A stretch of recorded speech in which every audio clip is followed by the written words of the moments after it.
Assalamualaikum.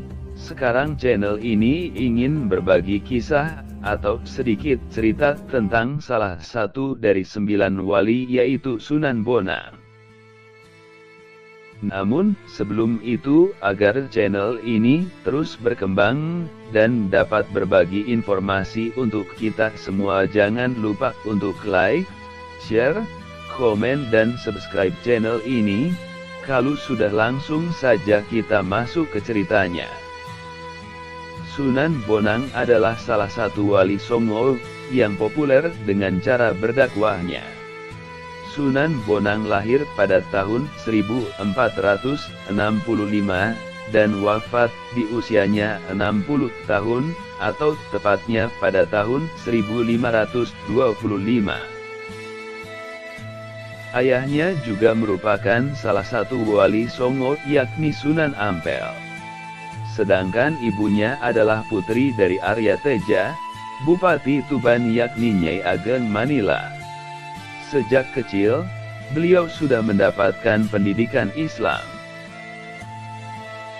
Ayahnya juga merupakan salah satu wali Songo, yakni Sunan Ampel. Sedangkan ibunya adalah putri dari Arya Teja, Bupati Tuban, yakni Nyai Ageng Manila. Sejak kecil, beliau sudah mendapatkan pendidikan Islam. Sunan Bonang sebenarnya bukan merupakan nama asli. Nama asli beliau adalah Raden Maulana Maghdum Ibrahim. Penamaan Sunan Bonang ternyata ada asal-usulnya. Raden Maulana Maghdum Ibrahim yang suka berdakwah dengan menyisipkan unsur seni di dalamnya ini, ternyata menciptakan sebuah alat musik yang berbentuk mirip dengan gong, hanya saja ukurannya kecil karena hanya seukuran piring saja. Alat musik tersebut kemudian dinamakan dengan nama alat musik Bonang. Sekarang masyarakat lebih suka menyebutnya dengan nama gamelan Jawa. Awalnya, alat ini memiliki 6 buah gong kecil yang diletakkan di atas bingkai kayu, tapi jumlahnya belasan. Sunan Bonang berdakwah dengan menggunakan musik yang dialunkan lewat gamelan buatannya. Hal ini bukan tanpa alasan. Beliau memilih untuk berdakwah dengan musik supaya mudah diterima oleh masyarakat Jawa pada masa itu tanpa adanya paksaan. Perjalanan berdakwah beliau dimulai dari kota Kediri, Jawa Timur. Saat itu beliau mendirikan sebuah langgar atau musala yang berlokasi di pinggir Sungai Brantas, tepatnya di Desa Singkal. Setelah berdakwah di sana, Sunan Bonang lalu melanjutkan dakwahnya ke Demak, Jawa Tengah. Saat di Demak, beliau tinggal di Desa Bonang. Konon, beliau juga mendapat julukan sebagai Sunan Bonang karena lama bermukim di desa ini. Saat akan memulai dakwahnya, Sunan Bonang akan memainkan gamelan Bonang tersebut, sehingga keluar suara merdu dan bisa menarik perhatian banyak orang.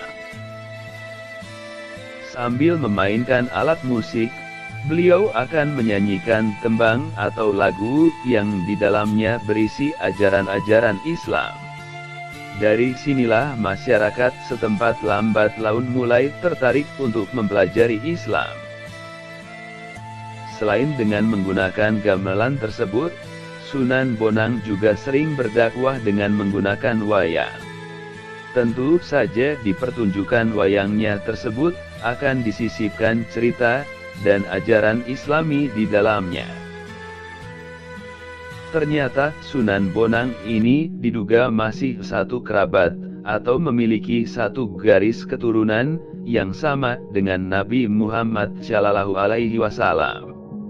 Hal ini bisa kita ketahui dari silsilah yang menghubungkan garis keturunan Sunan Bonang dengan Nabi Muhammad SAW. Jadi Sunan Ampel yang merupakan ayah dari Sunan Bonang adalah anak dari Ibrahim As-Samarkandi. Jika ditarik garis keturunannya, maka kita akan menjumpai Husain bin Ali bin Abi Thalib. Ali bin Abi Thalib sendiri merupakan khalifah keempat sekaligus sepupu Nabi Muhammad Shallallahu Alaihi Wasallam dan suami dari salah satu putri bungsu Nabi Muhammad Shallallahu Alaihi Wasallam yakni Fatimah Az-Zahra. Pasti saat mendengar lagu berjudul Tombo Ati, pasti yang terbayang oleh kita adalah lagu yang dinyanyikan oleh Opik.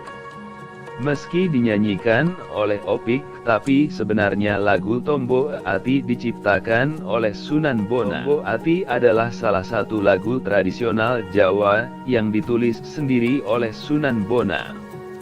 Beliau menciptakan lagu ini adalah untuk berdakwah.